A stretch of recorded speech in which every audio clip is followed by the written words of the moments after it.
Part 4. Guys, gusto mo makita yung niluluto ko. Ito po.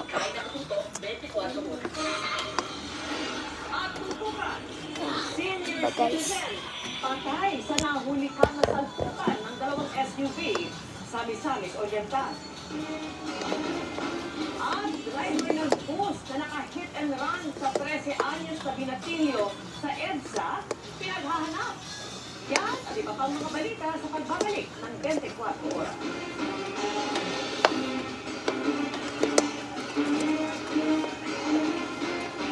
Nalagay din yan dito nga. Nabili ko pa rin. Biktima ng imposibleng mancha. Di kaya ng Grand X. Angal yan. Kaya. Imposibleng mancha. Tanggal yan. X Power Free. Diba? Awesome. Imposible. Part 5.